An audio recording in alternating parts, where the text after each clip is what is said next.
8h37. Et sur Europe 1, voici la revue de presse de Natacha Polony. Bonjour. Bonjour Bruce, bonjour Julie Bonjour. et bonjour à tous. Alors aujourd'hui, on va se livrer à un petit jeu. Les journaux qui ne mettent pas en une la manif pour tous. Ah, il y en a. Mais oui, mais ça va être vite fait. Libération, Mali, les raisons d'une guerre. Ouais. La Charente libre, guerre au terrorisme, la France en première ligne. Et Métro, Concordia, le naufrage continue. Bon bah voilà, c'est tout. Bon, donc pour le reste, on a bien compris, c'est mariage pour tous, manif pour tous. Et À tout la une. est à chaque fois dans la petite nuance qu'introduit le titre. Enfin, pour ceux qui ont voulu mettre de la nuance. Parce qu'au Figaro, par exemple, les nuances, ils ont décidé que ce serait pour une autre fois. Donc en une, le raz-de-marée. Ouais. Et 5 pages d'articles, plus un édito exceptionnel d'une demi-page. Oui.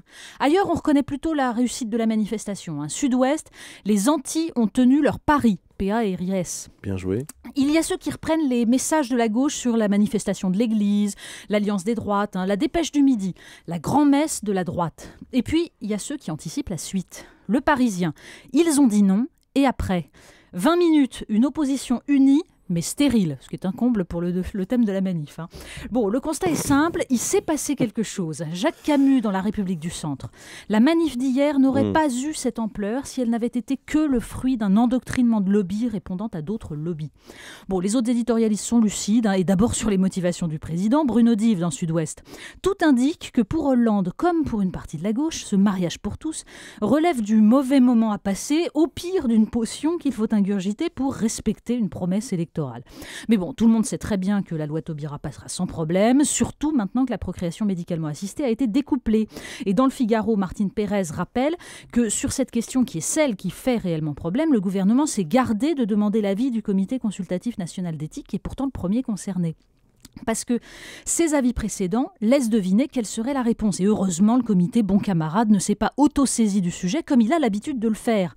Rien à voir, bien sûr, avec le fait que son nouveau président soit proche du PS. Bon, alors...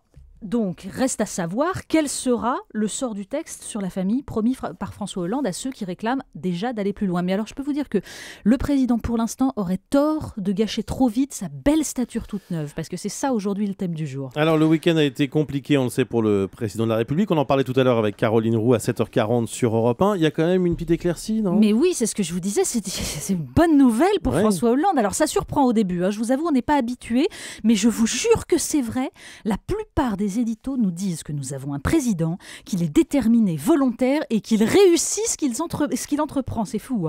Francis Lafont dans l'Alsace, Hollande 2013 semble avoir tiré les leçons d'un début de mandat très chaotique en se présidentialisant au maximum. Pour Philippe Vaucan dans le Républicain Lorrain, il faut bien reconnaître que la posture de chef de guerre ne lui messiait pas.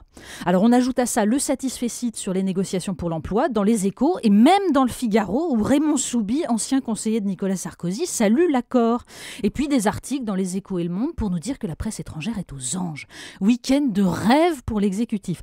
Alors il y a bien eu un peu de tapage sous les fenêtres, mais un bon double vitrage, et on peut savourer tranquillement sa réussite politique. Alors, en marge de ces négociations sur l'emploi et sur le travail, il y a une autre personnalité qui pourrait tirer son épingle du jeu. Mais oui, parce que François Hollande, justement, n'est pas le seul à essayer de capitaliser sur cette réussite. Libération nous apprend que Laurence Parisot serait en train de préparer une révision constitutionnelle du MEDEF pour pouvoir prolonger son mandat de 2 ans.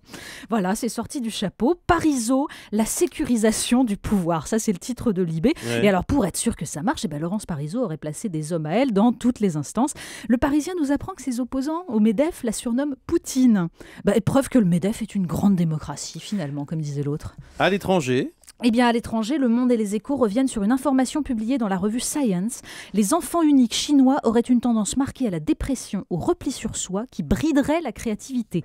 Alors, ceux qu'on a surnommés les petits empereurs, non seulement sont guettés par l'obésité et le diabète, mais chouchoutés par leurs parents. Ils recherchent des emplois sécurisés et fuient le statut d'indépendant ou d'auto-entrepreneur. Le problème, c'est que le prix Nobel d'économie Gary Becker estime que revenir sur la politique de l'enfant unique, ce qui est envisagé, ne changerait rien. La baisse du taux de fécondité est une conséquence du développement. D'ailleurs, à lire la description des enfants chinois par la revue Science, on croirait voir le portrait de l'Occident. Le clin d'œil du jour. Un chroniqueur du Télégramme revient sur une information passée inaperçue. À Brest, cette année, la mairie a fait supprimer les couronnes qui accompagnaient les galettes, au motif qu'il était inscrit dessus le mot « épiphanie ». C'est fait rentrer le religieux à l'école, a plaidé le maire de Brest. Donc, les enfants ont mangé une galette sans savoir pourquoi, ni même en se demandant qui sont ces rois qu'on fête en République. Mais Donc, attendez, est-ce qu'il y avait une fève? Il y avait la fève, mais il n'y avait pas de couronne.